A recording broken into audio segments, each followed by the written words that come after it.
데이 성경 묵상을 돕는 해설 가이드입니다. 안녕하세요. 묵상 코치입니다. 함께 읽고 나눈 말씀은 누가복음 7장 36절에서 50절까지 말씀입니다. 계속해서 두 종류의 사람들이 등장합니다.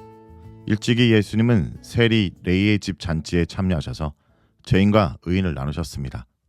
또한 바로 앞단락에서 그와 세례 요한에게 긍정적으로 반응한 사람들과 부정적으로 반응한 사람들을 나누셨습니다. 이제 예수님은 이 단락에서 죄 용서를 받아 그를 사랑하는 사람과 죄 용서의 은혜를 모르고 사랑하지 않는 혹은 적게 사랑하는 사람을 나누십니다. 36절에서 39절은 예수님께 향유를 부은 여인과 바리새인들의 마음입니다. 한 바리새인과 예수님, 한 죄 지은 여자가 등장합니다. 바리새인의 이름도 없고 죄 지은 여자 이름도 나타나지 않습니다. 물론 바리새인의 이름은 나중에 시몬이라 밝혀집니다.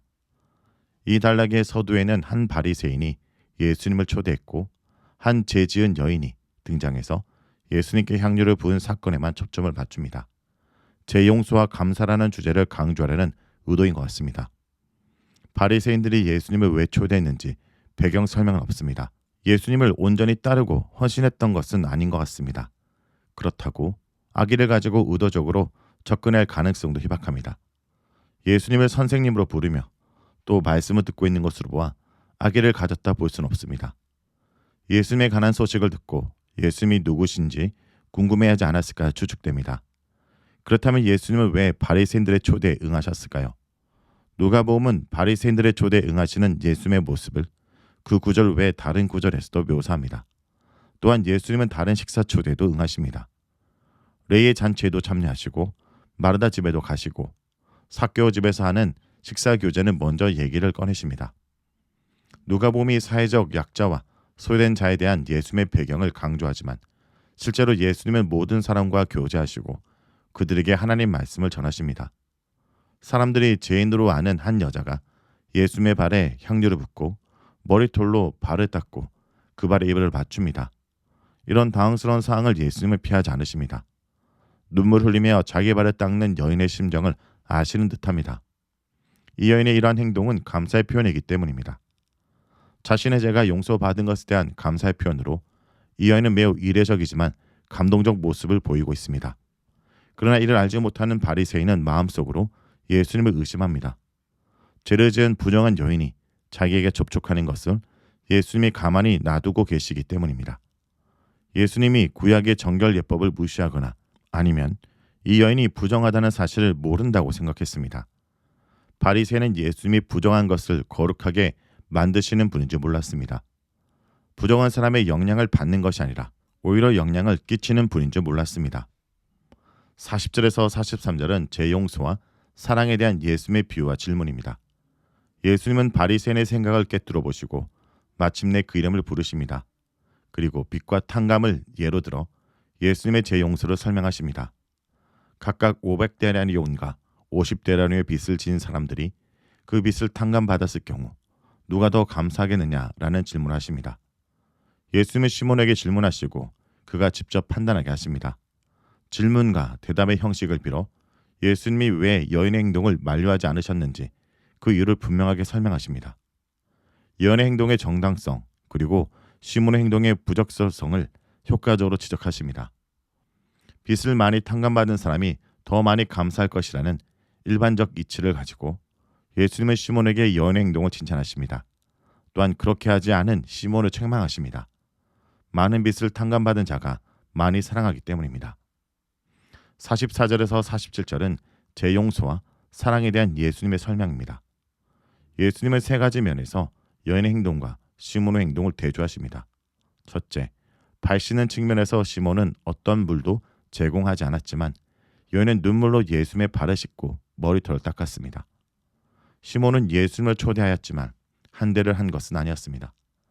반드시 발 씻는 물을 제공해야 하는 것은 아니지만 일반적으로 손님이 왔을 때 손님이 발을 씻도록 평의를 봐주는 것은 가장 기본적인 한대였습니다. 발 씻는 것은 위생과 제의적 정결을 목적으로 하였습니다.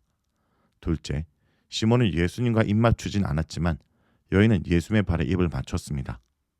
시몬은 예수님의 선생님으로 알고 맞이하였습니다. 그에게 예수를 향한 적대적 모습은 없었습니다.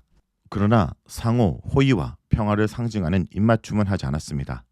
하지만 여인은 씻지 않은 예수님의 발에 입을 맞추면서 예수님에 대한 존경과 감사를 표현하였습니다.